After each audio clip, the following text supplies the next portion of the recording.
اب دشمنوں پر نگاہ کر اور مجھ پر نگاہ کر۔ تو میں تو خداوند ٹھیک ہوں، میں ٹھیک راہ پر ہی چلنا چاہتا ہوں، ٹھیک راہ پر رہنا چاہتا ہوں، اور مجھے اپنی صداقت میں چلا۔ تو ہم سچے ہیں یا ہم جھوٹے ہیں، یہ سب سے بہتر خدا اس باب میں جانتا ہے۔ دنیا بعض اوقات ہمیں غلط کہتی رہتی ہے، جھوٹا کہتی رہتی ہے، لیکن ہم خدا کے نزدیک ٹھیک ہوتے ہیں۔ تو یہی بات وہ زبور نویس کہتا ہے کہ میرے دشمنوں پر بھی نگاہ کر اور مجھ پر بھی نگاہ کر۔ تو میری زندگی میں سچائی ہے، میرے باطن میں سچائی ہے، تو میں اسی پر قائم رہنا چاہتا ہوں یا اسی پر چلنا چاہتا ہوں۔ یہ بات زبور نویس کہتا ہے۔ اور میں آپ کو بتانا چاہتا ہوں، آپ کے باطن میں کیا ہے بشر نہیں دیکھ سکتا، انسان نہیں دیکھ سکتا، آپ کا بڑا کوئی محسن ہے وہ نہیں دیکھ سکتا۔ باطن کو صرف خدا ہی دیکھتا ہے۔ انسان تو نگاہ جتنی مرضی کوشش کرے تو وہ ظاہر کو ہی دیکھے گا، باطن تک انسان کی نگاہ کام نہیں کرتی۔ تو خدا جو ہے وہ باطن کو دیکھتا ہے، اور زبور نویس زبور 51 میں کہتا ہے، اس کو ہم گاتے ہیں، ویکھ خدا تو دل دی چاندہ ہے سچائی۔ تو جو باطن کی سچائی ہے اس سے خداوند واقف ہے، نہ کہ بشر، نہ کہ آپ کا عزیز، نہ کہ آپ کا دوست۔ باطن کی سچائی جو ہے اس پر خدا ہی نگاہ کرتا ہے۔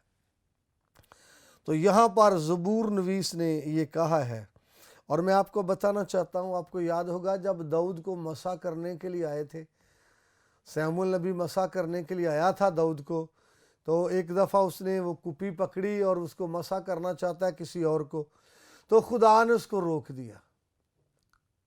اس نے کہا یہ وہ شخص نہیں ہے، کیونکہ داؤد تو اس وقت بھیڑ بکریاں چرا رہا تھا۔ تو خدا نے کہا یہ وہ نہیں ہے جس کو میں نے چنا ہے۔ خدا نے نبی کو کہا کہ انسان دیکھتا ہے چہرے کو، انسان دیکھتا ہے ظاہر کو، لیکن خدا دیکھتا ہے باطن کو۔ تو یہی بات زبور نویس یہ کہتا ہے کہ خداوند میں سچائی پر ہوں اور مجھے سچائی پر چلا، سچائی پر چلا۔ دشمنوں کے سبب سے، نوٹ کریں ذرا، دشمنوں کے سبب سے مجھے اپنی سچائی پر چلا۔ تو میں آپ کو بتانا چاہتا ہوں، جب ہم سچائی پر چلتے ہیں، چلتے رہتے ہیں، تو اس سے خدا کو جلال ملتا ہے، اس سے خدا کو عزت اور آنر ہے۔ لیکن اگر ہم سچائی کی طرف سے ہٹ جائیں تو ظاہری بات ہے پھر دشمن جو ہے وہ ہمارے بارے میں بھی اور خدا کے بارے میں بھی باتیں کریں گے، وہ خدا کے بارے میں اور ہمارے بارے میں بھی خلاف باتیں کریں گے۔ لہٰذا زبور نویس نے یہ بڑی خوبصورت ایک ریکویسٹ بھی ہے کہ مجھے صداقت میں چلا۔ تو کیسی ریکویسٹ ہے؟ اگر کوئی ٹھیک راہ پر چلنا چاہتا ہے تو خوبصورت ریکویسٹ ہے، اچھی راہ پر چلنا چاہتا ہے تو یہ خوبصورت ریکویسٹ ہے کہ صداقت میں چلا۔ وہ صداقت پر چلنا چاہتا ہے، ٹھیک راہ پر چلنا چاہتا ہے، تاکہ دشمن نہ تو اس کے خلاف کوئی باتیں کریں اور کوئی ڈھونڈیں چیز، اور نہ خدا کے خلاف کوئی باتیں کریں۔ تو خوبصورت ریکویسٹ ہے، مجھے صداقت میں چلا۔ دو ہی تو راہیں ہیں، ہم جانتے ہیں، ایک ٹھیک راہ ہے، صداقت کی راہ ہے، سچائی کی راہ ہے، راہ حق ہے، اور دوسری ہلاکت کی راہ ہے، تباہی کی راہ ہے، بربادی کی راہ ہے اور بدی کی راہ ہے۔ تو یہاں پر ریکویسٹ بڑی خوبصورت ہے کہ صداقت کی راہ میں چلا۔ اور میں یہ بھی آپ کو بتانا چاہتا ہوں، یہاں خدا کے بندے کی خوبصورت خواہش ہے، خوبصورت ڈیزائر ہے کہ وہ ٹھیک راہ پر چلنا چاہتا ہے۔ جو حقیقی راہ، سچی راہ، وہ اس سے دائیں یا بائیں مڑنا نہیں چاہتا۔ صداقت میں چلا کہ میرا ہر قدم جو ہے وہ آگے بڑھے اور صداقت میں بڑھے، میرا ہر قدم جو آگے بڑھے اور میرا جو قدم ہے یہ جھوٹ کی پیروی نہ کرے۔ راہ کی بات کرتے ہیں، دیکھیں کلام میں لکھا ہے بہت سی راہیں ہیں۔ ہاں جی، انسان کی نگاہ میں